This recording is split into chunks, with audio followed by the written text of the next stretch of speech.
Il a été convoqué dans un monde magique avec le statut d'une personne ordinaire, mais lorsqu'il atteint le niveau 2, il découvre qu'il possède des pouvoirs légendaires qui surpassent même ceux d'un seigneur démon. Mais avant de commencer cette vidéo, n'oubliez pas d'aimer et de commenter. Grâce à ces deux interactions, vous pouvez faire en sorte que ma vidéo soit largement recommandée par la plateforme. Cette histoire suit la vie de Banaza, un jeune marchand d'un monde magique. Dans ce monde, les humains forcent les demi-humains à travailler, mais Banaza est différent. Et pour remercier les demi-humains de leur bon travail, Banaza leur donne un sac de pièces. Voyant cela, certains humains commencent à dire du mal de Banaza, et même à le traité de bizarre. Et en remarquant ces mauvais regards, le demi-humain qui parlait à Banaza décide de refuser l'argent. Mais Banaza insiste pour que ce demi-humain accepte l'argent. L'ami de Banaza, Queen, dit également au demi-humain qu'il devrait accepter, car Banaza ne renonce jamais à ses choix. Et après que le demi-humain a accepté l'argent de Banaza, tous les demi-humains décident de remercier Banaza. Et voyant cela, de plus en plus d'humains commencent à dire du mal de Banaza derrière son dos. Ce dernier ne comprend pas pourquoi il déteste tant les demi-humains et se demande quand les humains ont commencé à haïr autant les demi-humains. Soudain, Banaza se met à briller et disparaît. Lorsqu'elle se retourne, Queen se rend compte que Banaza a complètement disparu. À son réveil, un prêtre lui annonce qu'il est le 198e candidat à devenir un grand héros. Le prêtre explique à Banaza qu'il se trouve maintenant dans le royaume magique de Clearwater et que son objectif en tant que héros est de vaincre l'armée des ténèbres qui menace ce royaume et le monde entier. L'Empire convoque des héros potentiels d'autres mondes et Banaza est l'un de ces héros. En expliquant cela, le prêtre dit qu'ils vont évaluer les compétences de héros de Banaza. Et pour ce faire, une servante à fourrure place une boule de cristal devant Banaza et lui demande de placer sa main sur le cristal pour qu'elle puisse voir ses pouvoirs. Car en échange du retour au niveau 1 après avoir été invoqué dans ce monde, les dieux accordent d'incroyables pouvoirs aux héros et tout le monde dans le royaume appelle cela une révélation divine. Soudain, la servante à fourrure se met à crier et dit que pour une raison quelconque, il n'y a pas de révélation divine dans les statuts de Banaza et que ses statistiques sont les mêmes que celles d'un humain ordinaire. En voyant cela, les invocateurs sont extrêmement déçus, car même les autres héros qui avaient échoué n'avaient pas des statistiques aussi basses que ce héros. En entendant tout cela, Banaza dit qu'il n'avait pas besoin de s'humilier autant et demande si les prêtres peuvent le renvoyer dans son monde. Cependant, quelqu'un se met à crier et, à côté de Banaza, un homme est choisi comme grand héros. Car contrairement à Banaza, cet homme a eu une révélation divine et toutes ses statues sont extrêmement grandes. En regardant les statues de Banaza, celui qui a été choisi comme grand héros commence à se moquer de lui. Banaza finit par être ignoré de tous, et tandis que le grand héros est honoré par tous, il reste dehors, se demandant s'il pourra retourner dans son monde. À la nuit tombée, Banaza est jeté dans une charrette par les soldats, et la charrette quitte le royaume. Nous assistons alors à une conversation entre Banaza et le roi, au cours de laquelle le roi lui explique que le portail vers son monde s'est déjà complètement fermé et qu'il n'y a donc aucun moyen pour lui de retourner dans son monde. Le roi reconnaît son erreur et autorise ce héros raté à vivre dans une forêt éloignée du royaume, où Banaza pourra mener une vie ordinaire. Cependant, Banaza n'a pas le droit de parler à qui que ce soit de l'erreur du roi. Dans le chariot, Banaza demande au demi-humain qui menait le voyage de lui parler de ce nouveau monde. Cependant, le demi-humain dit qu'il a reçu l'ordre de ne répondre à aucune des questions de Banaza. Banaza demande alors si le demi-humain a conclu un pacte d'esclavage avec les nobles, car dans son ancien monde, les demi-humains ne travaillaient pour les humains que parce qu'ils étaient des esclaves. Le demi-humain répond qu'il n'est pas un esclave, même s'il gagne très peu. Et contrairement à ce que pense Banaza, dans ce monde, les humains et les demi-humains vivent en harmonie. Après avoir dit cela à Banaza, le demi-humain commence à ignorer complètement Banaza, et après 20 jours de voyage, il arrive finalement à la forêt où il était censé vivre. Là, le demi-humain donne à Banaza un sac magique que le roi lui a envoyé et qui contient de la nourriture et de l'argent. Avant de partir, le demi-humain dit qu'il y a beaucoup de soldats du Seigneur Démon dans cette forêt, et que si Banaza ne veut pas mourir, il doit s'enfuir le plus vite possible. Cela dit, Banaza se retrouve complètement seul dans cette forêt. Et lorsqu'il ouvre le sac magique, la première chose qu'il prend est une épée pour se défendre. Il se rend vite compte que cette épée est de très mauvaise qualité, semblable à ces répliques de katana que l'on achète sur internet, sans même un tranchant. Soudain, un groupe de slimes apparaît, et Banaza dit que ces monstres existaient aussi dans son monde. Et comme les slimes ne sont pas violents, il n'avait pas à s'inquiéter. Cependant, les slimes attaquent Banaza, et par réflexe, il parvient à tuer un slime facilement à l'aide de son épée. Cependant, l'épée se brise facilement, ce qui impressionne fortement Banaza, qui réalise que cette épée, en plus d'être très mauvaise, semble avoir quelque chose qui ne va pas, comme si le roi voulait vraiment sa mort. Mais à ce moment-là, une notification apparaît, disant que Banaza est passé du niveau 1 au niveau 2. Et en regardant ses statistiques, Banaza ne comprend pas pourquoi ces statistiques n'ont plus de chiffres, mais un symbole d'infini. De plus, Banaza gagne un assistant vocal, et lorsqu'il lui demande quelles sont ses statistiques améliorées, l'assistant lui indique que Banaza a gagné de nombreuses capacités. Non seulement cela, mais l'assistant lui dit que le roi avait placé plusieurs malédictions dans son sac à dos, des malédictions qui attireraient plusieurs monstres. Banaza comprend alors que le roi voulait vraiment mettre fin à ses jours le plus rapidement possible, mais l'assistant vocal lui explique qu'il est possible d'enlever toutes les malédictions du sac à dos. Et Banaza réussit rapidement à enlever toutes les malédictions grâce à sa magie. Banaza décide alors que c'est le moment idéal pour aller dans la forêt et construire une maison. Mais l'assistant lui dit que cette forêt contient une grande quantité de toxines, appelée malicium. Cette toxine est un miroir des démons. Et comme cette toxine représente un grand risque pour la race humaine, l'assistant dit à Banaza qu'il ne doit en aucun cas entrer dans cette forêt. Cependant, l'assistant lui donne bientôt une solution à son problème, en lui demandant s'il souhaite purifier toute la forêt. Et comme il devra désormais y vivre, il décide de purifier toute la forêt. L'assistant lui dit qu'une telle magie consommerait un tiers du mana de Banaza, et comme il pense que cette magie de purification est trop faible, Banaza en vient à la conclusion qu'il n'a que très peu de mana. L'assistant invoque la magie de purification de Banaza, et une gigantesque magie de lumière recouvre alors toute la forêt maléfique. Après avoir utilisé cette magie, Banaza se demande si quelque chose a changé dans la forêt, car pour lui, tout reste inchangé. Soudain, Banaza reçoit plusieurs notifications concernant l'augmentation de son niveau. Et alors qu'il est effrayé par cela, dans le royaume, la princesse se demande pourquoi le roi a fait une chose aussi cruelle à Banaza. Le roi lui répond que le héros était un raté, et que, par conséquent, il ne se souciait pas de savoir s'il allait mourir ou non. Soudain, un prêtre entre dans la chambre du roi et lui révèle que quelqu'un vient d'utiliser une magie sacrée du plus haut niveau, et que cette magie est la fameuse magie de purification. En apprenant cela, le roi se met à rire, pensant que l'utilisateur de cette magie était le grand héros qu'il avait choisi, mais le prêtre dit que ce n'est pas le grand héros qu'il a utilisé, et révèle que l'utilisateur de cette magie se trouvait dans la forêt maléfique, ce qui laisse le roi et la princesse complètement perplexes. De retour dans la forêt, Banaza est choqué de découvrir qu'il a atteint le niveau 367, tout cela en utilisant cette magie, et comme il ne comprend rien, il décide de désactiver les notifications lorsqu'il monte de niveau, puisque cela ne fait que l'entraver. Il décide de voir combien de mana il lui reste après avoir utilisé la magie de purification, et le système lui indique que son mana doit déjà avoir complètement récupéré. Et croyant toujours qu'il était une personne très faible, il pense que sa réserve de mana est si faible qu'elle finit par récupérer trop vite. Banaza se demande alors ce qu'il doit faire, puisqu'il ne sait pas à quel point la forêt est purifiée, et que le roi lui a interdit de vivre en ville. En réponse, le système avertit Banaza qu'il peut utiliser une magie de changement d'apparence, et lorsqu'il l'utilise, Banaza choisit de se transformer en femme, mais il ne peut pas contrôler son propre corps, et il décide donc de se transformer en homme. Le système prévient alors que Banaza peut utiliser une magie de téléportation, et heureux de cette nouvelle, il se téléporte en ville. Après avoir réfléchi un peu à sa magie de téléportation, il essaie de se téléporter dans son monde, mais malheureusement ce n'est pas possible. Sachant qu'il est maintenant forcé de vivre dans ce nouveau monde, il décide d'abord de gagner de l'argent pour subvenir à ses besoins, et il décide d'aller dans une guilde pour s'inscrire en tant qu'aventurier. En arrivant à la guilde, Banaza se rend compte que le système de guilde de ce nouveau monde est identique à celui de son ancien monde. Il décide donc de s'inscrire à la guilde, et pour ne pas éveiller les soupçons, il change finalement cet horrible nom, s'appelant désormais Fléau, un bien meilleur nom que Banaza. Après s'être inscrit à la guilde, Banaza décide de voir quelles missions sont disponibles sur le tableau d'affichage, afin de gagner un peu d'argent. À ce moment-là, une petite fille demanda à plusieurs aventuriers de l'aider à l'escorter jusqu'à une forêt maléfique, mais personne ne voulut accepter, car cette forêt était connue pour abriter une partie de l'armée démoniaque du Seigneur Démon. Voyant que personne ne l'aidait, Fléau proposa d'aider la petite fille, disant qu'il pouvait facilement l'emmener là-bas grâce à sa magie de téléportation.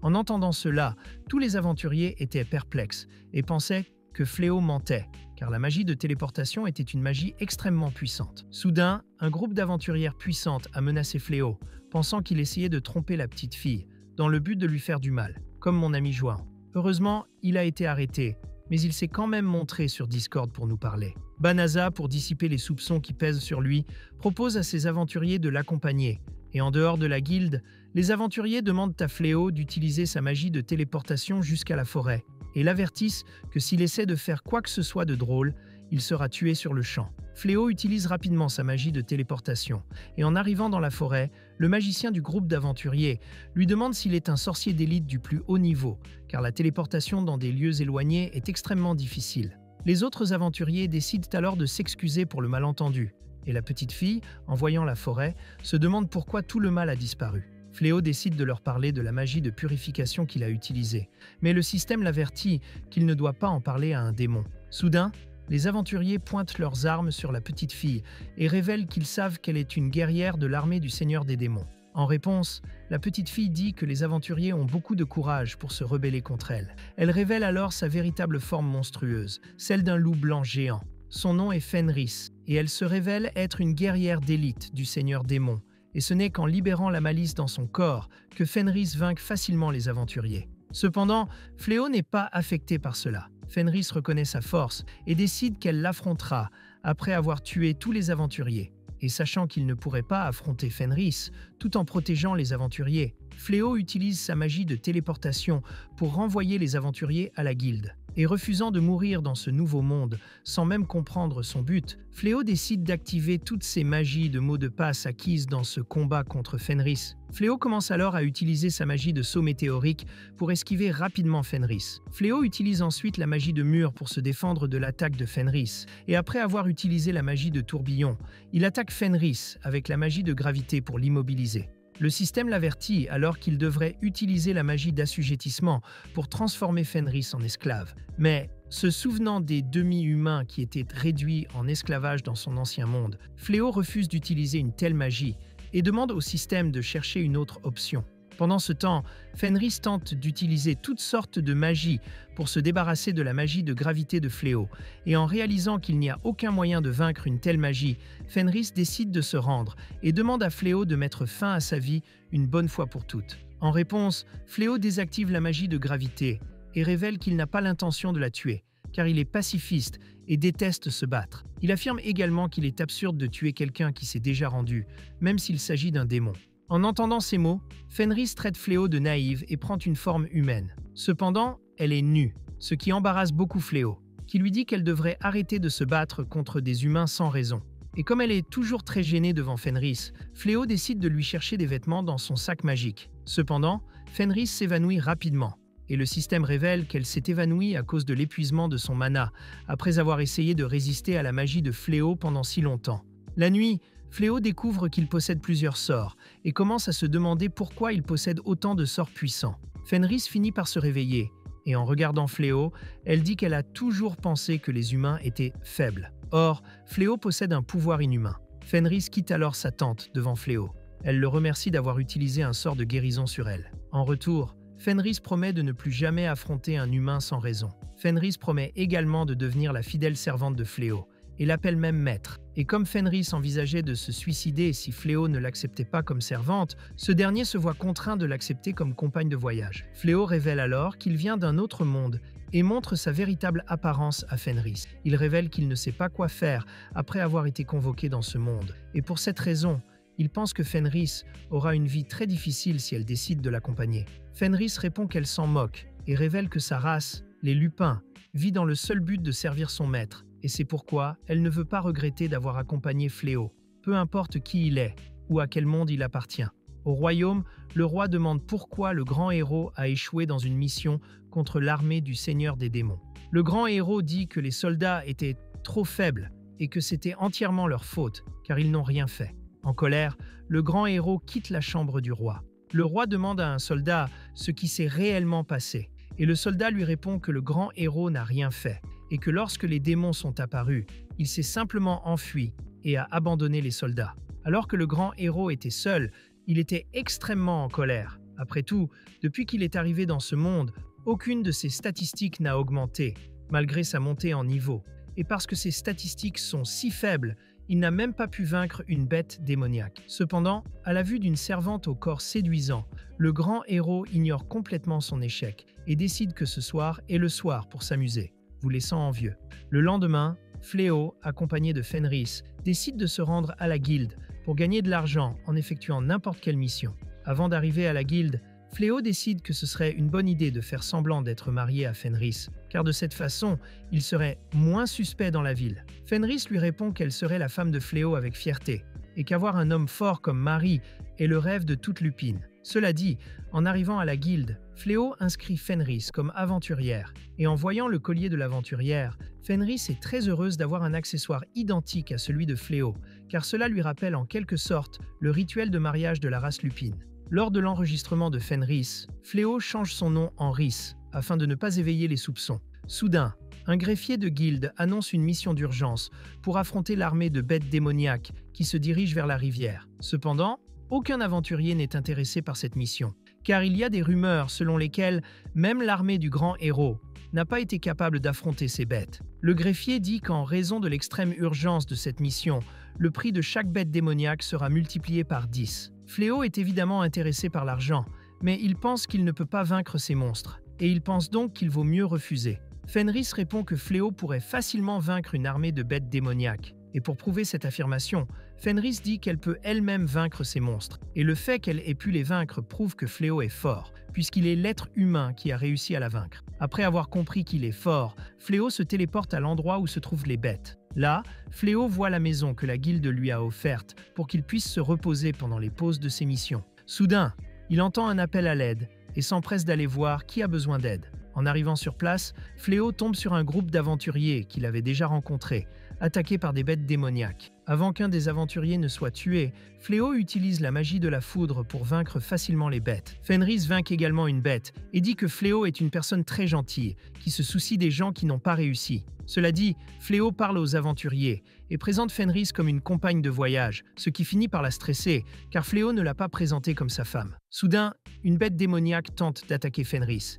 et c'est avec un regard de pure rage que Fenris vainc la bête. Fléau se rend compte que la bête s'est rendue, et Fenris décide alors de l'apprivoiser pour en faire un animal de compagnie. Fléau finit par accepter l'idée afin d'éviter que la bête ne devienne dangereuse. Fléau place un sort de contention et change l'apparence de l'ours démoniaque en celle d'un lapin. En voyant cela, les aventuriers sont perplexes face au pouvoir de Fléau et de Fenris, et le chef des aventuriers décide de demander une faveur à Fléau. Le chef des aventuriers décide alors de demander une faveur à Fléau. Ils se rendent donc dans une planque, et là, le chef demande à Fléau de former leur groupe. En effet, le grand héros s'était enfermé dans sa chambre et avait exigé que les soldats et les aventuriers soient assez forts pour affronter les bêtes démoniaques, car ce n'est qu'à cette condition que le grand héros les aiderait tous. En entendant cela, Fenris devient extrêmement irrité, car elle pense que les aventuriers ont dragué Fléau. Fléau, alors, pour calmer les choses, dit à tout le monde que Fenris est sa femme, et que par conséquent, il doit s'occuper de sa femme et n'a pas assez de temps pour former les aventuriers. Cependant,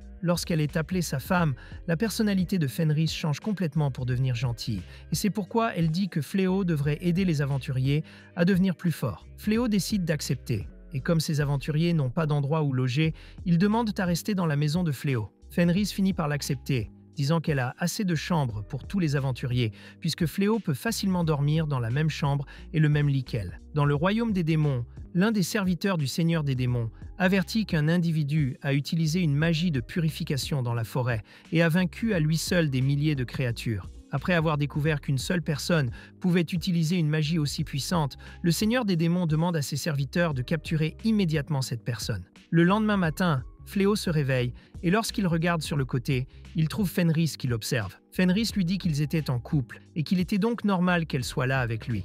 En entendant cela, Fléau se souvient de la nuit précédente, lorsque Fenris était prête à lui offrir son corps. Cependant, Fléau refusa de dormir avec Fenris, et bien que Fléau essaya de dormir dans le couloir, Fenris le réprimanda, disant que les aventuriers finiraient par se méfier d'un couple qui ne dormirait pas ensemble. Se souvenant de cela, Fléau en vint à la conclusion qu'il devrait dormir avec Fenris dans la même chambre et qu'il ne pouvait rien y faire. Soudain, Fenris lui dit qu'il était temps pour Fléau de se changer, et elle essaya de lui enlever ses vêtements. L'une des aventurières est entrée dans la pièce, et lorsqu'elle a vu cette scène, elle a rapidement quitté la pièce, honteuse. Plus tard, le groupe d'aventuriers a commencé à s'entraîner en affrontant une bête magique. Mais malgré les instructions de Fléau et de Fenris, le groupe d'aventuriers a été rapidement vaincu par la bête. Dans la maison, Fléau montra qu'il avait réussi à acheter des lits pour tous les aventuriers, grâce à l'argent de la récompense, pour avoir tué les bêtes démoniaques. À ce moment, Fenris appelle Fléau et les autres à manger le repas qu'elle a préparé. Et en regardant la nourriture, Fléau tombe sur de la viande complètement crue. Voyant cela,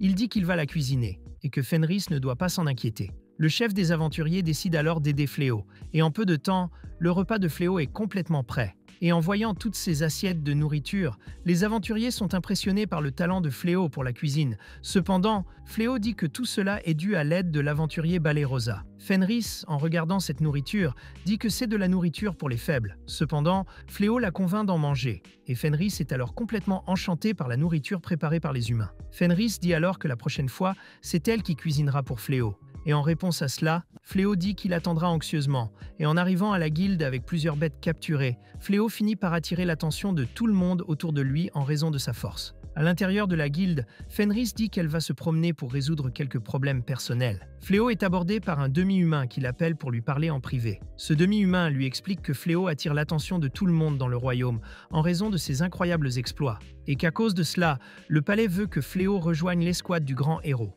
En y réfléchissant, Fléau se dit que ce n'est pas son monde et qu'il n'a donc pas l'intention d'affronter les démons. C'est pourquoi il refuse de rejoindre une telle équipe. Fléau quitte alors la guilde et tombe sur Fenris, complètement sale. Fléau lui demande si elle a affronté une bête, mais Fenris le nie. Et dans ses pensées, elle dit qu'il est vraiment très difficile d'apprendre à cuisiner. Et quand elle se souvient de tout ce qu'elle a vécu pendant le bref cours de cuisine de l'époque, Fenris dit que tout ça, c'était pour gagner l'amour de Fléau. Pendant ce temps, le grand héros s'amuse avec plusieurs femmes. Et lorsqu'il apprend que l'aventurier a vaincu plusieurs personnes puissantes, le grand héros dit à tout le monde qu'il va recruter cet aventurier pour la guerre. À cause de cela, plusieurs soldats commencent à se rendre chez Fléau pour essayer de le recruter. Mais Fléau ignore ces soldats et décide d'aller aider les aventuriers qui s'entraînent. Fléau donne à la sorcière un anneau magique, et lorsqu'elle voit cette sorcière essayer de mettre l'anneau comme s'il s'agissait d'une bague de fiançailles, Fenris a vraiment envie de la tuer. Soudain, Balerosa est en danger. Et Fenris tue la bête en disant que Balerosa essayait juste d'attirer l'attention de Fléau. Plus tard, Fenris prépare un délicieux dîner, et tout le monde la félicite d'avoir évolué si rapidement en cuisine. En réponse, Fenris révèle qu'elle s'est inscrite à un cours de cuisine, et bien qu'elle pensait que ce serait facile au début, elle a appris que la cuisine est très difficile. Non seulement cela, mais Fenris a aussi compris qu'il y a d'autres choses dans le monde que le combat, et qu'apprendre de nouvelles choses est très amusant. Après avoir dit cela, Fenris demande à Fléau de goûter le curry qu'elle a préparé. Et heureusement pour elle, Fléau le mange et dit qu'il est délicieux. À ce moment-là, à l'extérieur, un des serviteurs du roi démon observe la maison de Fléau.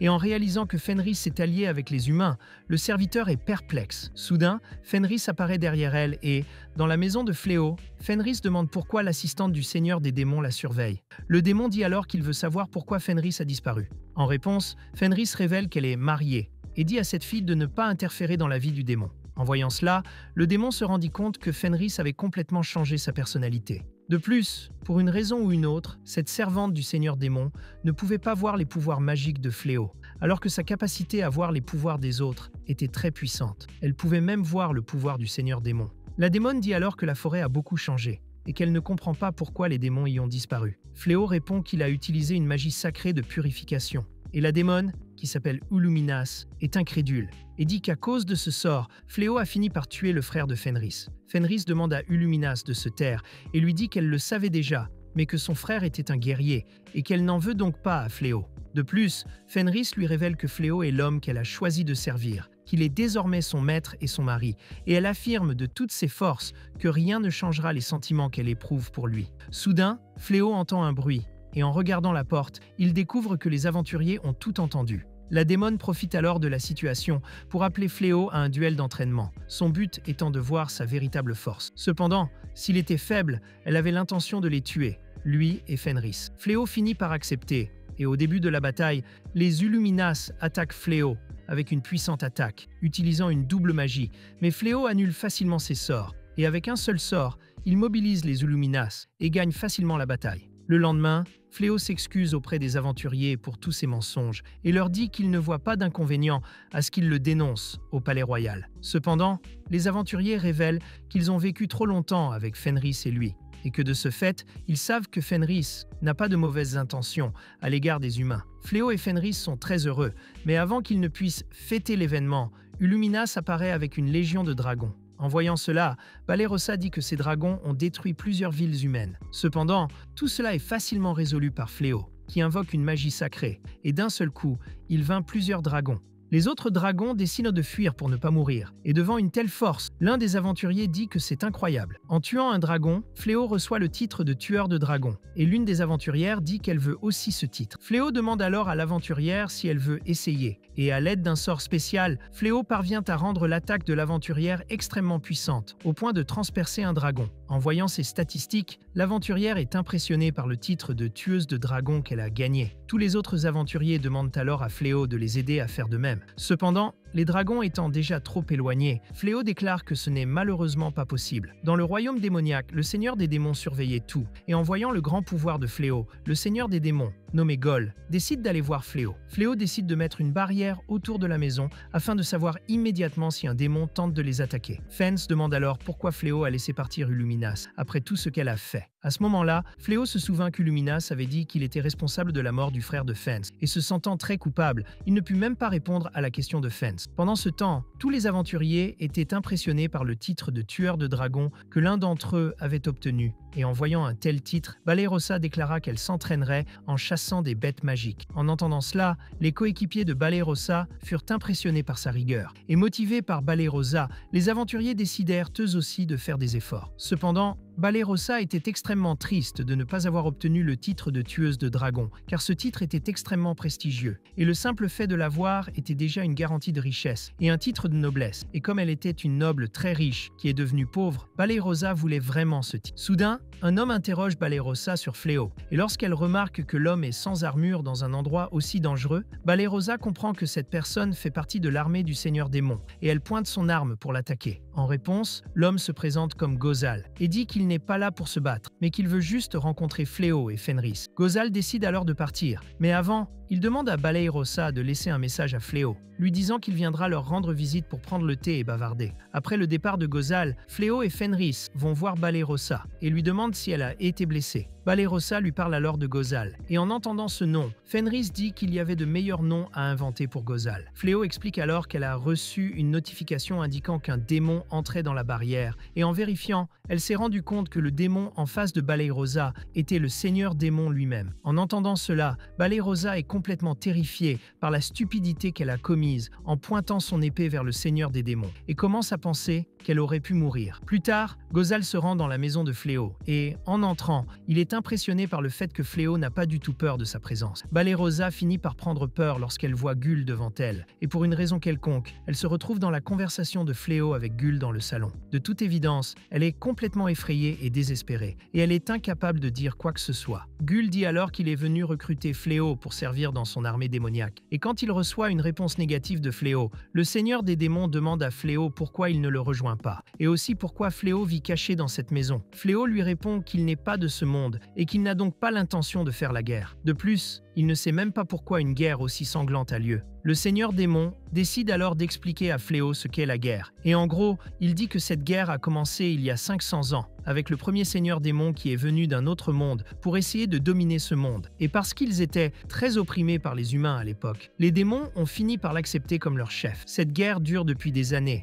et pour cette raison, il n'y a aucun moyen de l'arrêter, puisqu'il s'agit d'une pure question de haine. L'actuel seigneur des démons révèle qu'il n'a pas l'intention de dominer le monde, mais qu'il est toujours le roi des démons, et qu'il a donc l'obligation de mettre fin aux menaces qui pèsent sur son peuple. En parlant de cela, le seigneur des démons montre un travail diabolique et dit que Fléau ne regrettera pas d'avoir rejoint l'armée démoniaque. Cependant, Fléau ne tremble même pas devant une telle puissance et répète qu'il n'a aucun intérêt à se battre. En entendant cela, le seigneur des démons se met à rire et est impressionné par la détermination de Fléau. Avant de partir, Gul déclare qu'il ne renoncera pas à recruter Fléau. En plus d'être impressionné par Fléau, Gul est également impressionné par Balerosa, qui n'a même pas bougé après avoir montré sa puissance. Les aventuriers vont alors voir comment va Balerosa après avoir été témoin d'une telle puissance, et elle reste simplement paralysée, ce qui explique qu'elle n'est pas bougée. Balerosa se réveille le lendemain et se rend compte qu'elle a perdu connaissance après cela. Elle décide alors de s'excuser d'avoir inquiété tout le monde, mais elle croise à nouveau le seigneur démon, et après que celui-ci l'ait invité à se joindre au repas qu'il prenait avec Fence et Fléau, elle décide de s'enfuir rapidement.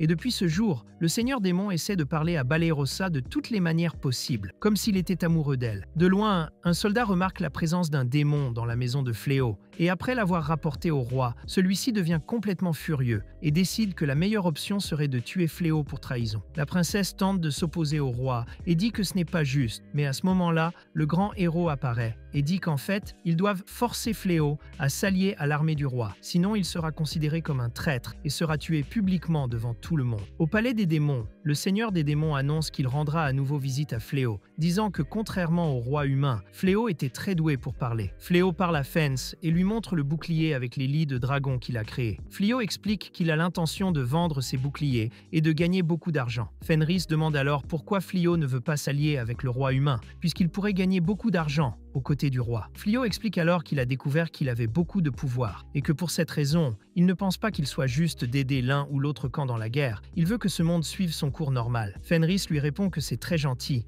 et qu'elle admire beaucoup Fléau pour cette gentillesse. L'un des aventuriers nous avertit d'un problème et Fléau découvre l'armée du roi et le grand héros. Le grand héros dit à Fléau qu'il doit rejoindre l'armée, sinon il sera décapité. Après avoir dit cela, le grand héros commence à s'énerver et dit qu'il était extrêmement confiant dans le fait d'effrayer Fléau. Cependant, Fléau refuse facilement les deux options et révèle qu'il ne veut pas participer à une guerre. Fléau se rend compte que le grand héros menaçait Fenris et le groupe d'aventuriers, et c'est pourquoi il décide de quitter cet endroit grâce à sa magie de téléportation. Fenris accepte immédiatement et les aventuriers décident de soutenir Fléau également, car après avoir vécu si longtemps avec Fenris, ils ont compris que les démons ne sont pas aussi mauvais qu'on le dit. Cela dit, Fléau utilise sa magie de téléportation et en voyant cela, le grand héros devient extrêmement nerveux, car même lui ne dispose pas d'une magie aussi avancée que la téléportation. Soudain, le seigneur des démons apparaît, et, voyant que Fléau est parti à cause du roi et du grand héros, le seigneur des démons devient furieux et décide d'attaquer l'Empire avec son armée démoniaque. Fléau arrive dans une autre région, et là,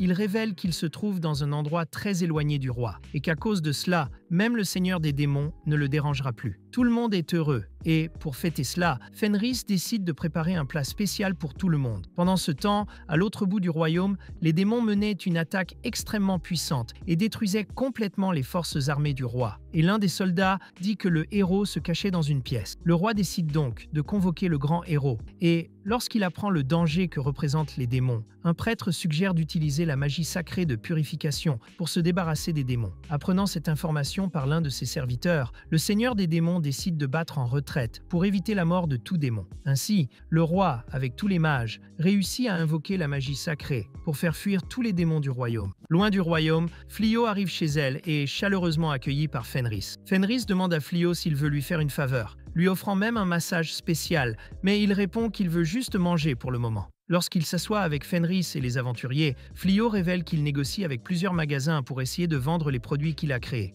L'une des aventurières, Blossom, révèle qu'elle est très douée pour la plantation et qu'elle pourrait donc créer des légumes qu'il vendrait. Une autre aventurière, Billery, dit qu'elle est très douée avec les chevaux et qu'elle a l'intention de s'occuper des chevaux et de gagner de l'argent avec des services de calèche. En entendant cela, Balirosa et le mage des aventuriers sont extrêmement déçus. Car contrairement à Blossom et Billery, Balirosa et le mage n'ont aucun talent à apporter à cette maison. Mais Fenris leur dit qu'ils ne doivent pas s'inquiéter et dit que c'est son devoir et celui de Fléau de s'occuper d'eux, puisqu'ils sont les chefs de cette meute. Fléau explique alors que les deux aventuriers pourraient contribuer au nettoyage de la maison, disant qu'ils aideraient ainsi beaucoup. De retour au palais, la princesse apprend que le roi et les autres mages se sont évanouis après avoir utilisé la magie de purification sacrée, et que malgré tous leurs efforts, l'effet de cette magie ne durera que 3 mois, après quoi les démons pourront à nouveau attaquer le palais. Voyant cette situation, la princesse a pris le commandement du royaume, et comme premier ordre, elle a ordonné aux soldats d'expulser le grand héros de ce royaume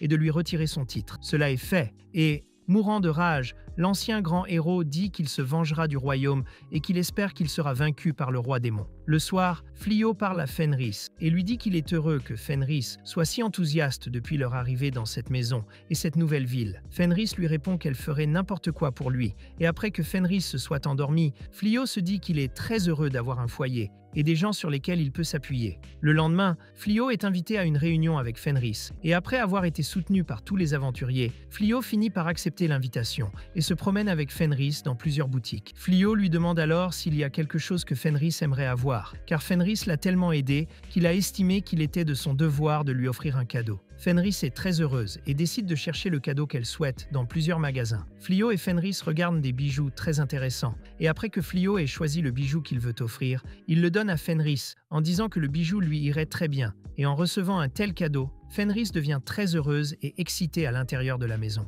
En voyant cela, les aventuriers révèlent qu'ils sont jaloux de Fenris. Fenris décide de dormir dans le même lit que Flio, et voyant qu'il ne peut plus l'éviter pour le reste de sa vie, Flio finit par la laisser dormir avec lui. Le lendemain, l'ancien grand héros envahit le palais royal et en cherchant des trésors, l'ancien grand héros dit que cet endroit doit avoir une relique sacrée capable de vaincre le roi démon. Il pensait pouvoir vaincre le seigneur des démons et, peu de temps après, il serait honoré par tout le royaume. Alors que le héros se lamente de ne pas avoir un pouvoir aussi fou que Flio, une voix féminine s'adresse à l'ancien héros et lui dit qu'elle peut lui accorder un pouvoir. En échange, l'ancien héros devra libérer cette femme. Et pour ce faire, l'ancien héros enlève une épée qui était coincée dans une pierre. En faisant cela, il libère Rhia. Et en échange de cette faveur, Rhia lui accorde 3 vœux. Au palais, la princesse décide de demander de l'aide à une diseuse de bonne aventure pour savoir s'il existe un moyen de sauver le royaume. Mais soudain, tous les habitants du palais reçoivent un collier autour du cou. La diseuse de bonne aventure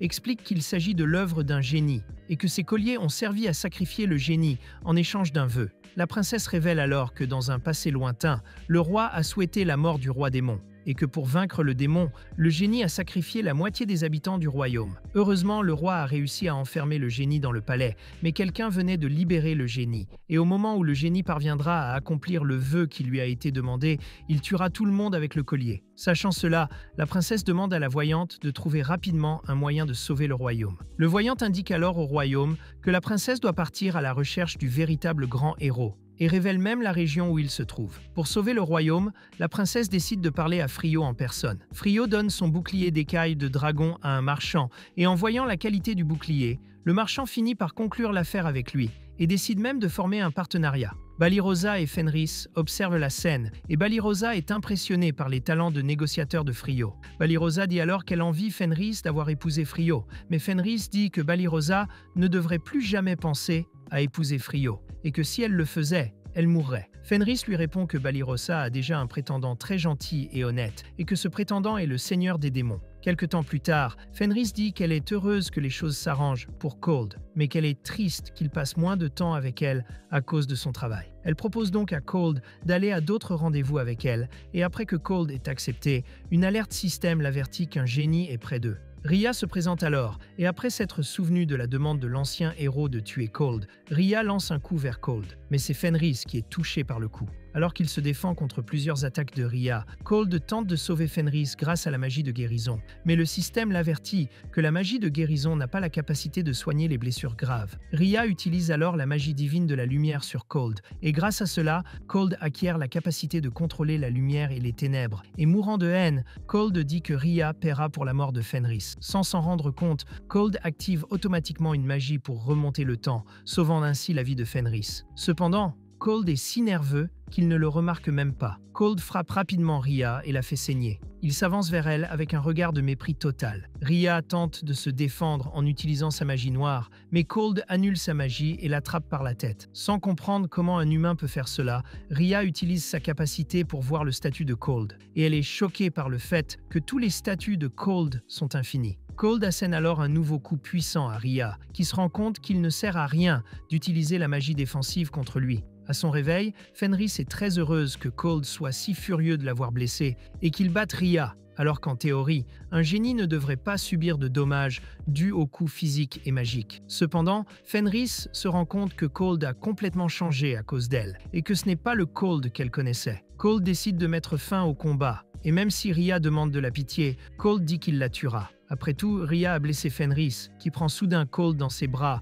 et lui dit d'arrêter, car pour Fenris, sa gentillesse est l'une de ses meilleures qualités. Et s'il la perdait, elle serait extrêmement triste. En voyant Fenris en vie, Cold se calme, et après l'avoir remercié d'être en vie, il se met à pleurer. Dans un autre lieu, la princesse, accompagnée de plusieurs personnes, arrive dans la forêt qui se trouve près de la ville de Cold. Soudain, le collier de Rhia disparaît du cou de tous les soldats et de la princesse, ce qui choque cette dernière, car il serait impossible que Rhia ne puisse pas exaucer un vœu. Dans le palais, l'ancien héros est entouré de plusieurs soldats. Il se demande pourquoi Rhea n'a pas pu exaucer son vœu. Puis il commence à penser qu'elle n'était qu'une imposture. De nulle part, une voix apparaît et dit qu'elle accordera à l'ancien héros le pouvoir que Rhea n'a pas pu lui donner. Cette voix possède le corps de la servante du héros. Et après avoir changé d'apparence, la femme prétend être la grande magicienne, appelée Damalinas. Elle transforme l'ancien héros en monstre et révèle qu'elle dominera ce royaume pour se venger de l'avoir piégé. Pour ce faire, Damalinas décide de s'en prendre à la princesse. Pendant ce temps, grâce à la magie curative de Cold, Rhea se réveille et en voyant le visage de Cold, elle demande grâce pour ne pas être tuée. Cold lui répond qu'il ne fera rien, car Fen se porte très bien. Mais comme Rhea représentait un danger pour la société, Cold envisage de l'enfermer. Car grâce à une nouvelle magie qu'il a acquise, il peut voir tous les souvenirs de Rhea et a découvert l'existence de l'ancienne héroïne. En entendant cela, Rhea est impressionnée par le fait que Cold a appris à utiliser une magie que seuls les génies peuvent utiliser. Pour résoudre le problème de Rhea, Fence lui propose de devenir la servante de Cold, car avec la force de Rhea, la maison et les aventures seraient beaucoup mieux protégées. Malgré tout ce qui s'est passé, Fence révèle qu'elle ne déteste pas Rhea, car si elle a été vaincue, c'est à cause de son manque de force. En entendant cela, Cold décide de faire travailler Rhea avec lui, mais en échange, elle ne peut pas prendre la vie de quelqu'un d'autre. Rhea, en voyant cette scène, se dit qu'elle pensait que les humains avaient une mauvaise nature et ne pensaient qu'à leur propre intérêt. Cependant, Rhea voit que Cold est une personne complètement différente, et c'est pourquoi elle accepte Cold comme son maître et commence à l'appeler l'être suprême. Rhea est enchantée lorsqu'elle voit le visage de Cold, et Fence dit que Rhea ne doit pas penser au mal de Cold. En voyant les dégâts causés, Cold pense à utiliser la magie temporelle qu'il a apprise pour tout réparer. Cependant, Rhea explique que Cold ne doit plus jamais utiliser cette magie, car il s'agit d'une magie de la race des génies, et une simple erreur dans son exécution pourrait provoquer un accident indésirable. Cold demande alors pourquoi il a appris cette magie, et, en réponse, Rhea lui révèle que Cold possède tous les statuts infinis, et que c'est pour cela qu'il est devenu un être suprême qui peut avoir toutes les magies qu'il veut. Sachant cela, Cold décide de ne plus utiliser la magie du temps, et pour une raison inconnue, Fence devient déprimé. Dans l'après-midi, Rhea se présente aux aventuriers comme la nouvelle résidente. Les aventuriers sont choqués par le fait que Cold a déjà reçu la visite d'un seigneur démon et que maintenant, c'est un génie qui va vivre avec eux. Seul, Cold réfléchit un moment à son agression envers Rhea. Balirosa apparaît et demande pourquoi Cold est ainsi. Cold dit alors qu'il ne sait pas quoi faire de toute la force dont il dispose. Cependant, personne n'a de réponse à cette question, et elle ne peut rien y faire. Après tout, elle ne comprend pas elle-même le pouvoir de Cold. Cependant, grâce à Cold et à Fenris, elle a appris que sa vision du bien et du mal était complètement erronée, et c'est pourquoi elle cherche maintenant un nouveau but pour être utile dans la société. En entendant cela, Cold se réjouit un peu, et en entrant dans la pièce, Cold demande pourquoi Fenris est déprimé. Fen se jette alors sur Cold et lui demande s'il va retourner dans son monde, maintenant qu'il a accès à la magie divine. Rhea demande alors à Cold de l'emmener avec lui, puisqu'il était son seul but dans la vie. Cold répond qu'il n'a pas l'intention de retourner dans son monde, car dans ce monde, une demi-humaine comme elle serait réduite en esclavage, et il ne peut pas laisser Fenris derrière lui, car après l'accident avec Rhea, Cold a réalisé qu'il aimait vraiment Fenris maintenant, et il a même l'intention de l'épouser. Les deux s'embrassent, et au moment où ils ont l'intention de faire quelque chose de plus, Rhea envahit la pièce, et dit qu'en tant que gardienne et servante des deux,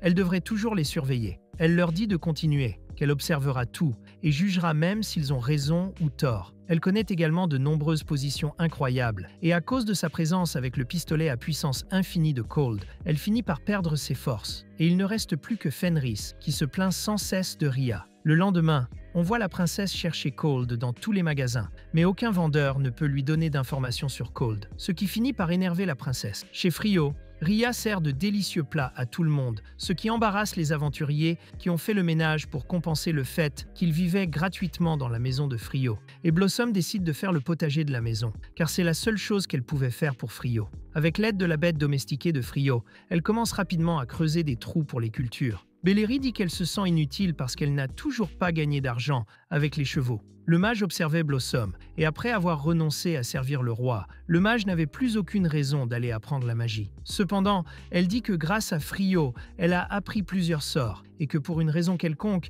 elle est toujours très intéressée par l'apprentissage de nouveaux sorts. Blossom se met à crier, et en vérifiant, Belléry et Maga tombent sur un cheval sauvage qui détruit le jardin, et en les voyant, le cheval fonce sur eux. Maga parvient à se défendre, et Balerosa révèle qu'elle n'a pas pu tuer cette bête démoniaque par pitié. Cependant, il posait des problèmes, et c'est pourquoi elle était maintenant prête à le tuer. Belléry lui demande d'attendre et, après avoir attrapé une corde, elle la lance sur le cheval et monte dessus. Belléry réussit rapidement à apprivoiser le cheval, et en voyant toute cette terre, Belléry a une idée pour aider Frio financièrement. En ville, Cold se promène avec Fence, et après avoir dit qu'il était très heureux d'être à ses côtés, Cold se rend dans un magasin pour vendre quelques produits et négocier avec le marchand. En voyant cela, Fence dit qu'il est incroyable de voir Cold négocier, mais elle ne sait pas qu'il a été marchand. Soudain, une ombre apparaît et recouvre toute la ville, effrayant même la princesse qui cherchait Cold. Dans le ciel, un portail magique s'ouvre, et de ce portail surgit Damalina, ainsi que le monstre géant qui était devenu l'ancien héros.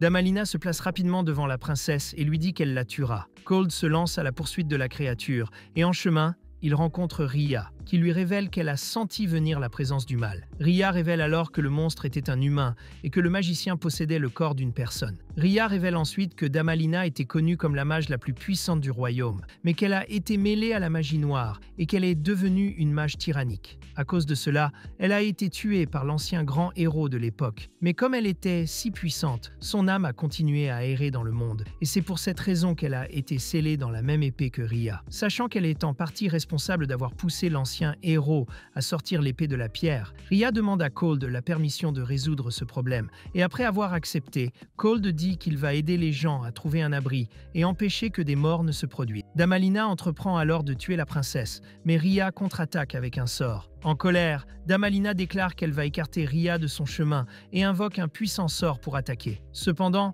Ria annule facilement le sort avec un seul bras et prévient qu'aucune magie de ce monde n'a d'effet sur elle et que Damalina ne sera donc jamais de taille à l'affronter. Damalina répond qu'elle n'abandonnera pas et, pour tenter d'endommager Ria, elle fait en sorte que le monstre l'attaque avec un coup physique, tandis qu'elle invoque une puissante magie et l'attaque. Cependant, la magie est facilement dispersée et le monstre est projeté au loin. Damalina n'abandonne pas et affirme qu'elle est toujours la mage la plus puissante qui ait jamais existé. Pour le prouver, elle lance une magie qui rend le monstre encore plus grand, le transformant presque en un titan bestial. Cependant, le buff de Damalina est rapidement annulé par Frio, qui dit s'être impliqué dans la bataille parce que la taille du monstre représentait un danger pour les villageois. Ria s'excuse d'avoir impliqué Frio dans cette situation, et pour mettre fin à ce problème une fois pour toutes, Ria prend l'âme de Damalina, au serviteur de l'ancien héros, et annule sa transformation. Une fois cela fait, Ria avale l'âme de Damalina et dit que Damalina sera piégée jusqu'à ce qu'elle change de nature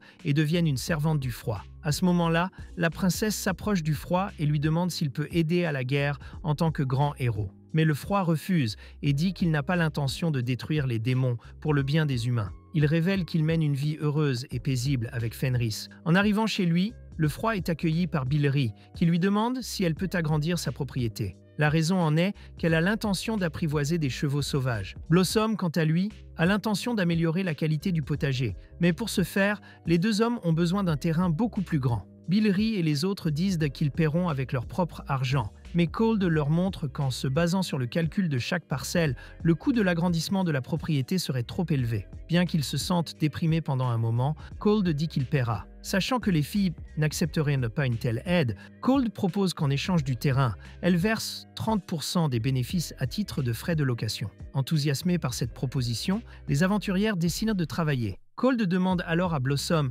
si elle souhaite planter des légumes plus difficiles à obtenir, et pour cela, il lui suffit d'utiliser la magie pour contrôler le climat de ces légumes rares. Blossom refuse et dit qu'elle ne peut pas laisser Cold l'aider avec sa magie, car elle n'a commencé à faire le jardin que parce qu'elle se sentait inutile dans la maison de Cold, et que s'il l'aidait, elle ne pourrait plus l'aider. Ria apparaît alors et dit qu'elle est prête à aider à la place de Cold. Malgré cela, Blossom nie et dit que la magie ne devrait pas être utilisée pour tout. La sorcière interrompt la conversation et dit qu'elle était curieuse de voir la magie utilisée pour faire un jardin potager. Elle dit qu'elle est maintenant enseignante et qu'après avoir appris la magie avec Cold, elle a découvert que la magie peut être utilisée dans la vie de tous les jours pour rendre la vie plus facile. Et c'est pourquoi elle était intéressée de voir comment Ria utiliserait sa magie pour faire un jardin potager. Cold propose donc à Ria de faire un petit potager. Et quand Blossom sera prête à accepter de l'aide, Ria pourra participer à l'ensemble du processus de création du potager. Les aventuriers commencent donc à travailler sur leur projet, à l'exception de Balirosa, qui les observe en faisant une tête triste. Cold est heureux que les aventuriers trouvent un nouveau but, et dit à Fenris que grâce aux aventuriers et à elle, il a trouvé un but pour lui aussi. Son ambition était d'ouvrir un grand magasin, et en réponse, Fenris dit que tout magasin que Cold ouvrira sera un succès. Cold est très heureux de l'entendre et, sans crier gare, il offre à Fenris une bague, officialisant ainsi sa demande en mariage. Pendant ce temps, au palais, l'ancien héros et ses serviteurs sont enfermés dans la prison. L'ancien héros commence à implorer la pitié, voulant désespérément être sauvé. De l'autre côté de l'écran, Balirosa se retrouve dans une église, vêtue d'une robe de mariée, et de nulle part, la goule apparaît et dit qu'à partir de ce jour, Balirosa sera sa femme, et après lui avoir dit qu'il l'aime, le roi démon l'embrasse. Balirosa se réveille et réalise que ce n'était qu'un rêve, mais le simple fait d'avoir rêvé d'une histoire d'amour avec le seigneur des démons la désespère. Dans la cuisine, Fenris demande pourquoi Balirosa est étrange et pâle, et demande si c'est à cause des rêves, car chez les Fenris, faire de tels rêves signifie que la personne est amoureuse. Et en entendant cela, les aventuriers commencent à se demander si Balirosa n'était pas amoureuse du seigneur démon. Furieux de cette romance, les aventuriers demandent à Fenris comment elle et Frio sont tombés amoureux l'un de l'autre. Fenris répond qu'elle ne le sait pas vraiment,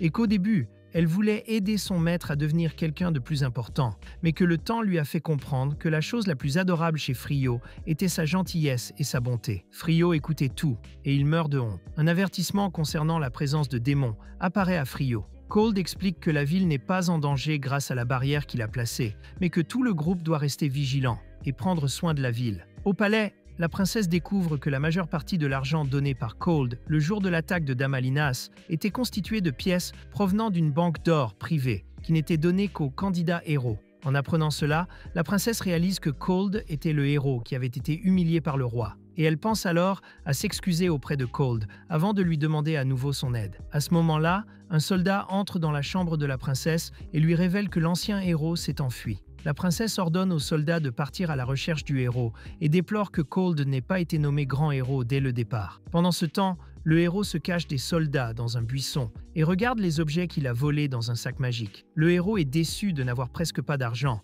mais heureusement, il avait un coffre, et quand il sort le coffre et l'ouvre, le héros est à nouveau bouleversé quand il voit qu'il n'y a qu'une pelle magique à l'intérieur. Et à cause du cri que l'ancien héros a poussé, les soldats entendent sa voix et vont à l'endroit où il se trouvait. Cependant, il ne trouve personne, et ce grâce au trou qu'il a rapidement creusé avec la pelle magique, et bien qu'il soit heureux d'en être sorti, le héros commence à se demander comment il pourrait sortir d'un trou aussi long que celui-là. Dans le palais des démons, Ugu demande à Oliminas si elle a réussi à trouver l'emplacement du Cold, mais elle lui répond qu'elle n'a pu trouver aucune trace, et qu'au lieu de chercher le Cold, Ugu devrait trouver un moyen d'attaquer le royaume humain. Après avoir jeté un regard noir à Oliminas, Ugu pose sa main sur sa tête et s'excuse de lui avoir causé des ennuis, mais il n'a toujours pas renoncé à parler au Cold. Dehors, un serviteur démoniaque écoutait tout ce que disait Ugu. Ce démon révèle tout à Yui, le frère d'Ugu. Et en apprenant cela, Yui se met en colère et dit qu'Ugu n'est plus capable de diriger le palais des démons.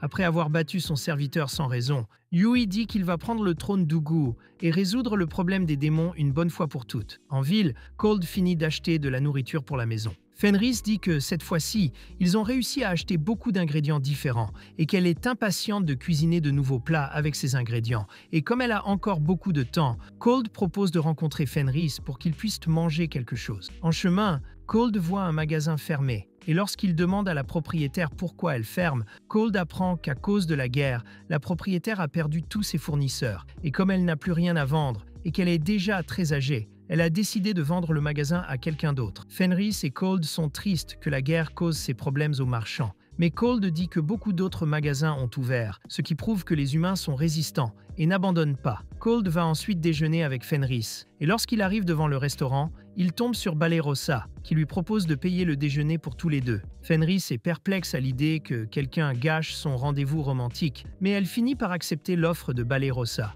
Ria arrive à ce moment-là et dit qu'elle a senti la présence d'un démon extrêmement puissant dans la région. Soudain, la goule apparaît et demande à parler à Cold et Fenris. Au déjeuner, la goule s'étonne de la cuisine humaine et demande si Balirosa sait aussi faire à manger. Fenris révèle que Balirosa est très douée pour les sucreries, ce qui enchante encore plus la goule. La goule dit qu'elle s'intéresse à la culture humaine, car en tant que conquérant, c'est un sujet important dans une guerre. En entendant cela, Balirosa s'irrite contre la goule et lui demande s'il n'a pas pitié de la vie des gens qui pourraient mettre fin à cette guerre. La goule répond qu'elle est un seigneur et que, bien qu'elle n'ait rien contre les humains, elle ne peut permettre que sa race soit opprimée. La Goule et Ria expliquent alors à Frio que tous les démons ne peuvent pas supprimer le mal dans leur corps et que, pour cette raison, ils créent une toxine extrêmement nocive pour les humains, ce qui a créé un grand préjugé des humains contre les démons. Bien qu'elle comprenne le point de vue des humains, la Goule déclare qu'elle ne peut pas laisser sa race sans soutien. Après avoir dit cela, la Goule s'en va, en s'excusant d'avoir gâché le déjeuner de tout le monde. Plus tard, Frios commence à réfléchir et se souvient de sa joie lorsqu'il a découvert que, dans ce monde, il n'y avait pas de discrimination entre les humains et les demi-humains. Cependant, le fait qu'il y ait une guerre entre les humains et les démons est quelque chose de triste, et parce qu'il est déprimé, Frios serre Fence dans ses bras pour se réconforter. Quelques jours plus tard, Fence prépare un dîner pour tout le monde, et quand il le goûte, tout le monde fait l'éloge du plat de Fence, et ils disent qu'elle s'améliore de plus en plus. Fence dit qu'elle prend des cours de cuisine et qu'elle apprend maintenant à préparer des plats pour les enfants, car elle est prête à recevoir un petit loup de Flio. À ce moment-là, quelqu'un frappe à la porte de Flio, et lorsque Flio va voir, il tombe sur la princesse. La princesse révèle alors qu'elle sait que Flio était le candidat héros qui a été expulsé du royaume. Dans la maison de Flio, la princesse dit qu'elle veut seulement parler à Flio, mais Flio agit comme un vrai homme et dit que Fence était sa femme et que si la princesse voulait parler de quelque chose, Fence devrait être là.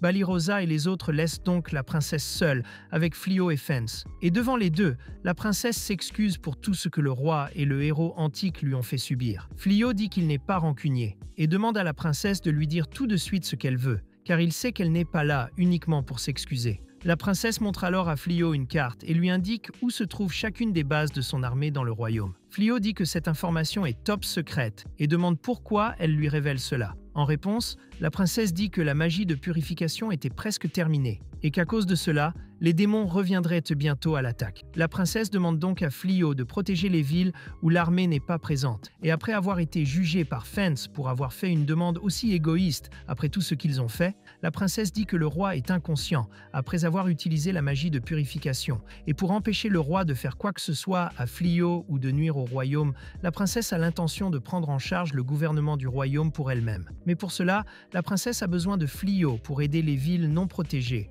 et gagner le prestige dont elle a besoin. Flio se rend compte qu'en plus de vouloir aider les villes non protégées, la princesse voulait avoir la garantie qu'il ne se rangerait pas du côté des démons. La princesse dit que Flio est très intelligent et lui demande à nouveau de l'aider à sauver les villes. Pendant ce temps, l'ancien héros tente de se débarrasser des soldats de la princesse. La servante du héros se plaint d'avoir faim et, pour cette raison, l'ancien héros partage un bonbon qu'il gardait. Soudain, la servante avoue son amour au héros, ce qui finit par le mettre dans l'embarras. Mais soudain, une araignée attaque la servante du héros et le héros. La créature est en fait la servante de Yui. Elle se révèle et dit qu'elle les a capturés pour faire un sacrifice humain. Ce soir-là, Fence va dormir avec Flio et lui demande s'il a pensé à la demande de la princesse. Frou répond que oui, et que même s'il n'aime pas se battre, il ne peut pas laisser plusieurs villes souffrir sans raison. Frou dit que si un jour il a un enfant avec Fence, il ne voudra pas que son enfant souffre dans un monde de guerres et de conflits. Et pour éviter cela, Frou dit qu'il va créer un moyen de rendre le monde meilleur pour tout le monde. Fence dit qu'elle croit totalement en lui,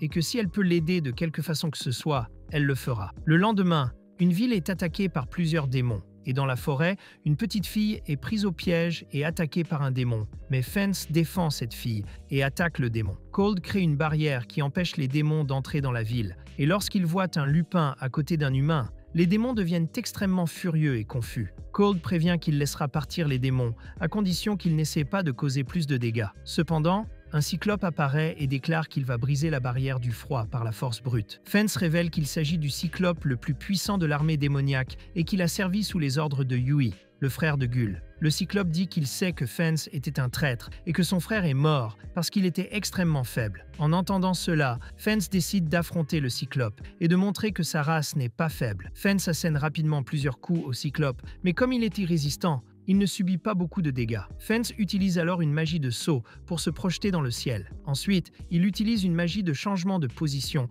pour faire tomber le cyclope du ciel. Le cyclope lance sa massue de toutes ses forces vers Fence, et une fois de plus, Fence change la position du cyclope, faisant en sorte que la massue le frappe de toutes ses forces sur sa propre tête. Et pour terminer le combat, Fence transperce le cyclope avec plusieurs arbres pour le piéger. Voyant cela, les autres démons décident d'attaquer Fence, mais Flou utilise une magie pour immobiliser tous les démons à la fois. Ensuite, il soigne le cyclope et demande au démon de partir immédiatement. Et s'il n'accepte pas, Flou dit qu'il a l'intention de les vaincre tous en même temps. Et voilà que les démons, morts de peur, s'en vont. Fence dit que Flou aurait peut-être dû torturer les démons, puisqu'il suffirait qu'un démon supérieur leur ordonne d'attaquer à nouveau. Mais Flou répond que cela ne ferait qu'accroître la haine des démons pour les humains, et que parler serait le meilleur moyen d'améliorer le monde. Et comme il est très fort, il peut parler à n'importe qui dans ce monde. À ce moment-là, les humains apparaissent et remercient Flou et Fence d'avoir sauvé tout le monde. Flou répond qu'il n'a fait que suivre les ordres de la princesse et que tout le monde devrait la remercier. Au palais,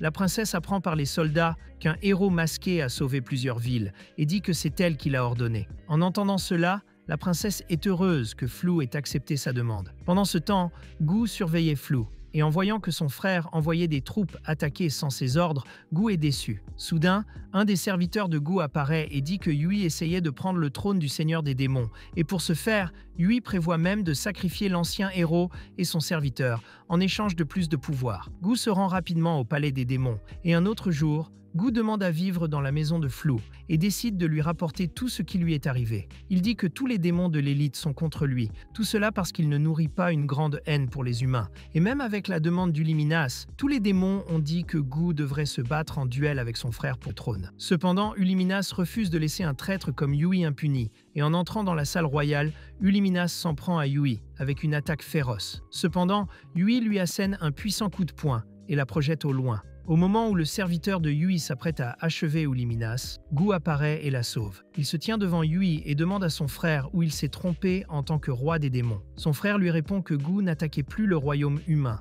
et qu'il continuait à se lier d'amitié avec les humains. Et même les serviteurs les plus loyaux de Gu sont d'accord sur ce point. En entendant ces mots, Gu dit qu'il n'avait plus le choix. Et pendant un instant, tout le monde est terrifié par la puissance qu'il émet. Cependant, Gu abdique le trône et le donne à son frère. Et ce dernier, extrêmement furieux, s'en prend à Gu. Mais d'un seul coup de pied, Gu fait s'envoler son frère du palais et dit que ce coup de poing est une vengeance pour le coup de poing qu'il a donné à Uliminas. Après avoir raconté tout ce qui s'est passé à Frio et dit qu'il n'a pas un sou pour survivre, Gu et Uliminas demandent à vivre à nouveau avec Frio. Devant les aventuriers, Gu révèle qu'il n'est plus le seigneur des démons et qu'il a décidé de vivre dans le royaume des humains, car il s'est dissocié des démons. Gu dit que même s'il n'est plus le roi des démons, il porte en lui un grand désir de résoudre toute cette guerre. Et voyant que Cold a accepté Gu, les aventuriers finissent par accepter l'ancien seigneur des démons en tant que résident de la maison. Cependant, Balirosa le nie et affirme que même si Gu n'est plus le roi des démons,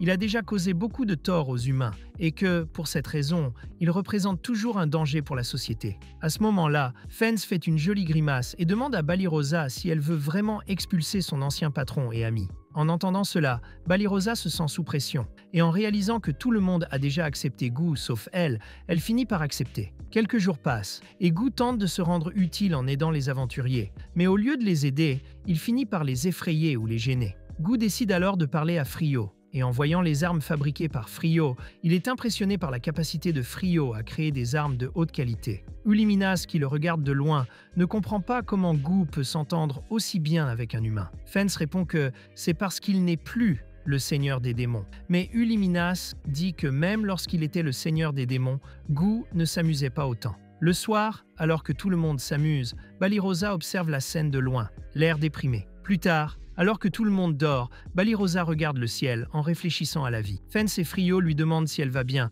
et lui disent qu'ils ont remarqué qu'elle était très déprimée. Cold s'excuse d'avoir fait accepter à Balirosa de laisser Gu vivre avec eux et dit qu'il était très heureux que tous les aventuriers trouvent leur travail préféré. Il ajoute que l'aide de chacun est très importante. En entendant cela, Balirosa se dit qu'elle ne devrait peut-être pas vivre avec eux, car contrairement aux autres filles, elle est une personne inutile qui n'aide pas du tout. De plus, elle comprend que Gu n'est plus le seigneur des démons et que les humains ont eu tort, eux aussi. Cependant, elle ne peut pas oublier les soldats blessés et tués par l'armée de démons qu'elle a vus, même si elle sait que Gu n'est pas un démon maléfique. Elle ne sait pas si elle peut vivre avec lui sous le même toit. Cold lui répond que ses sentiments sont normaux et que tous les humains détestent les démons dans une certaine mesure. Cold dit que Balirosa n'a pas besoin d'être amie avec Gu, qu'elle devrait simplement le respecter. Fence demande alors pourquoi Balirosa n'est pas en colère contre elle, alors qu'elle est un démon. Balirosa répond qu'elle a vu Fence faire de nombreuses grimaces et qu'elle ne peut donc pas la considérer comme quelqu'un de maléfique. Cela dit,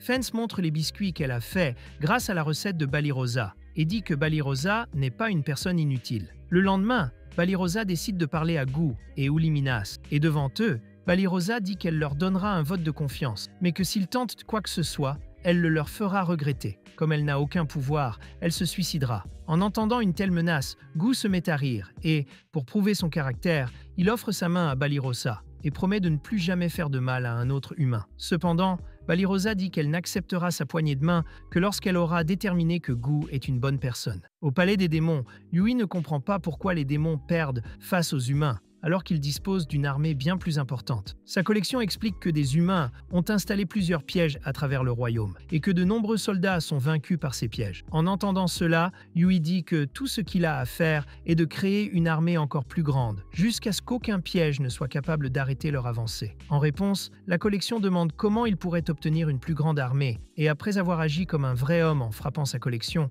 Yui dit que c'est son travail. Et en voyant les intentions de Yui, les démons de l'élite se rendent compte qu'il était extrêmement incapable en tant que roi, et que contrairement à Yui, Gu planifiait toujours ses attaques et ne permettait pas à ses compagnons de mourir au combat. Les démons d'élite considèrent même qu'ainsi, l'armée démoniaque finirait par perdre cette guerre. Mais la collection de Yui dit qu'elle a une idée pour améliorer les choses, et son plan est que les démons partent en voyage pour s'amuser. En ville, Fence gagne un prix lors d'une tombola. Il s'agissait d'un bon pour passer une journée dans une station thermale, ce qui a rendu Fence très enthousiaste à l'idée de voyager seul avec Frio. Cependant, la femme qui a gagné la tombola lui a dit que ce bon était pour un groupe de 15 personnes maximum. Et en apprenant cela, Fence a demandé s'il était possible d'échanger ce bon contre juste, un bon pour 2 personnes. Mais malheureusement, cette option n'est pas disponible. Plus tard, le groupe de Frio arrive à la station, et Frio explique que Fence ne doit pas être déprimé, car ce voyage était un moyen pour le groupe de se rapprocher de Gu et d'Olliminas. Les aventuriers déclarent alors qu'ils sont ravis d'aller aux sources d'eau chaude, car celles-ci ont de nombreux bienfaits et peuvent même améliorer la fertilité des femmes. En entendant cela, Fence s'est enthousiasmé et a envisagé d'avoir un enfant avec Frio. En arrivant aux sources, Fence demande à l'une des préposées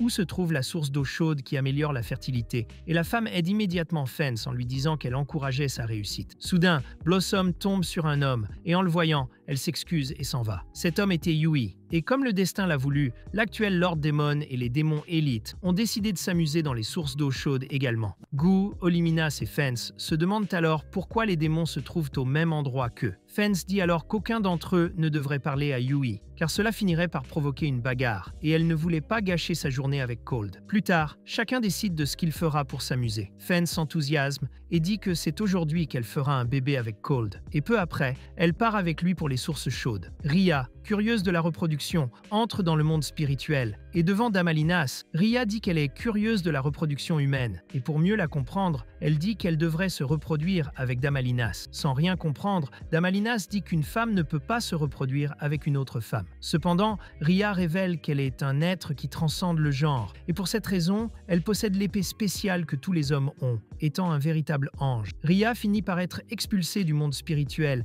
et en arrive à la conclusion qu'elle devrait conquérir Damalinas avant de vouloir se reproduire avec elle. Plus tard, Fence et Frio arrivent à la source thermale de fertilité, et avant d'entrer, Fence dit qu'après avoir pris le bain spécial de fertilité, elle espère que Frio la remplira de beaucoup d'amour. Cold est extrêmement gêné à ce moment-là, mais il dit qu'il essaiera d'exaucer les souhaits de Fence, puisque même son lait est infini. Et dans le bain thermal, Cold dit que bientôt, lui et Fence auront une belle lune de miel. Cependant, Fence commence à parler de reproduction, ce qui embarrasse à nouveau Cold. Pendant ce temps, Biller décide d'aller dans une maison de divertissement pour adultes, et quand elle rencontre Maria, les deux finissent par s'y rendre pour s'amuser. Blossom dit que Balirosa était amoureuse de Gull, et elle incite Gull à regarder Balirosa. Gull finit par complimenter la tenue de Balirosa, ce qui met Olliminas dans une colère noire contre Gull. Ailleurs, les démons d'élite commencent à se battre pour divertir l'actuel seigneur des démons. Cependant, l'un de ces démons fait tomber le collier qui supprime sa malice. Et à cause de cela, la malice de ce démon commence à se manifester partout. À ce moment-là,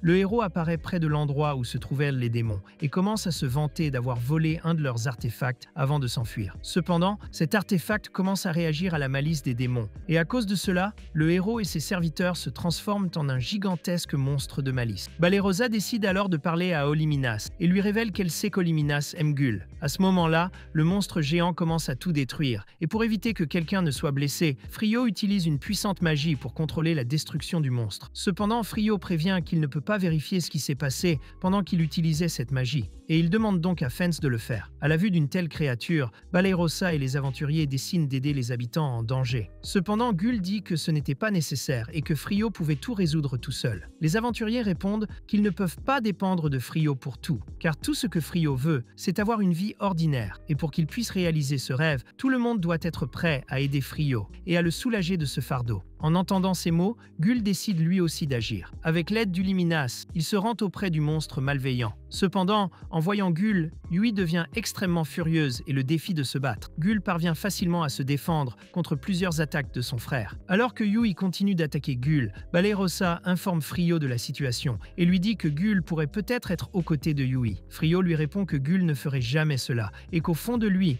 Balerosa le savait. Après avoir appris cela, Frio dit que Gull et Fenris vont certainement tout résoudre et qu'à cause de cela, les autres devraient se préoccuper d'aider d'autres personnes en danger et d'éviter d'autres maux. Et continuant son combat avec Yui, Gull est capturé par les monstres pendant un moment, mais il parvient rapidement à se libérer, mais il dit que le pouvoir de Yui de contrôler le mal était trop gênant. Fenris décide alors de détruire le monstre maléfique, et après avoir frappé le héros, le noyau de ce monstre est complètement détruit. Yui tente alors d'attaquer Gull avec plusieurs coups de poing, mais Gull bloque facilement tous les coups, et attaque Yui avec une magie de frappe. Sans se décourager, Yui se transforme en utilisant sa malice, et étant plus fort, il parvient finalement à porter un coup à Gull. Cependant, Gull dit qu'il va y mettre fin et utilise une magie secrète qui scelle la malice des démons. Gull révèle qu'il s'agit d'une magie que les humains ont essayé d'apprendre. Cependant, il est le seul à avoir réussi à l'apprendre, et grâce à cette magie, il a réussi à vaincre l'ancien roi démon. En voyant toute la destruction causée par Yui, les employés de l'auberge deviennent extrêmement stressés, et à cause de cela,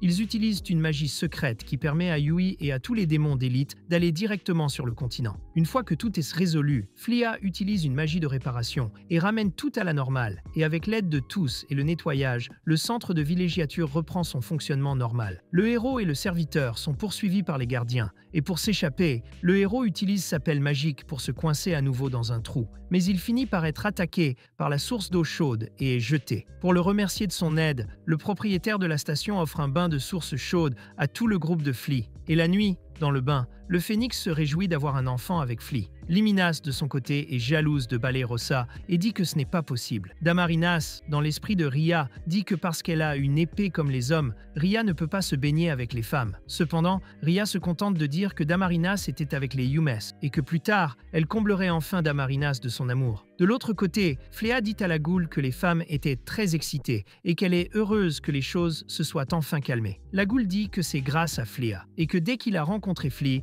il a commencé à l'admirer, car en plus de ne jamais avoir peur de sa présence, Flea a toujours utilisé son pouvoir pour aider à la fois les démons et les humains. La Goule dit ensuite qu'elle croit que Flea sera un jour capable d'unir les deux races, et pour cela, la Goule dit que Flea peut compter sur son soutien total. Plus tard, tout le monde se réunit pour manger, et l'une des serveuses offre à Fenris un plat spécial. Ce plat donne plus d'énergie aux femmes, et ainsi, Fenris peut s'amuser encore plus avec Flea, soutenant ainsi tout son potentiel infini. Pendant le repas, Balerosa remercie la Goule d'avoir aidé les humains et s'excuse d'avoir été grossière avec elle auparavant. Et en voyant une atmosphère supposée romantique entre Balerosa et la Goule, Uliminas devient extrêmement nerveux et interrompt leur conversation. Après cela, tout le groupe commence à faire la fête, et la nuit, pendant que tout le monde dort, Phénis va parler à Flea. Flea lui demande ce qu'elle pense des humains, et Phénis lui répond qu'avant, elle pensait que les humains étaient faibles et fragiles, mais qu'avec le temps, elle s'est rendue compte que dans la société humaine, il y avait d'autres choses que la force, et que la cuisine était bien plus amusante que le combat. Phénis dit ensuite qu'il lui est difficile de dire ce qu'elle pense de l'humanité, mais qu'elle ne déteste plus aucun humain,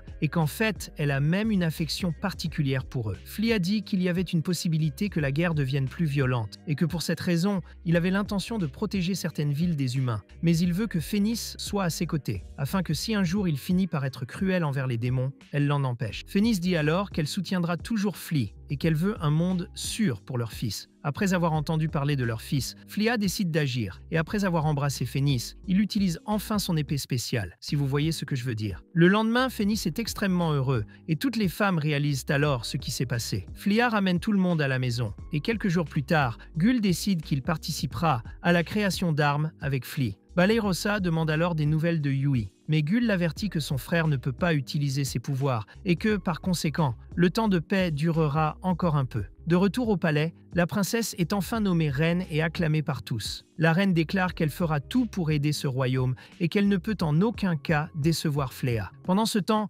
l'ancien héros continue de se cacher dans des trous avec son serviteur, tout en se demandant quand il redeviendra un héros. Plus tard, Phénix invite tout le monde à déjeuner, et Fléa, en voyant ses nouveaux amis et tout ce qu'il a accompli, est très heureux et dit qu'il est très chanceux. Et c'est ainsi que l'anime se termine. Quoi qu'il en soit, il ne vous reste plus qu'à aimer, partager cette vidéo et commenter ce que vous avez pensé de cet anime. Allez-y, cet anime est génial, je l'ai vraiment aimé.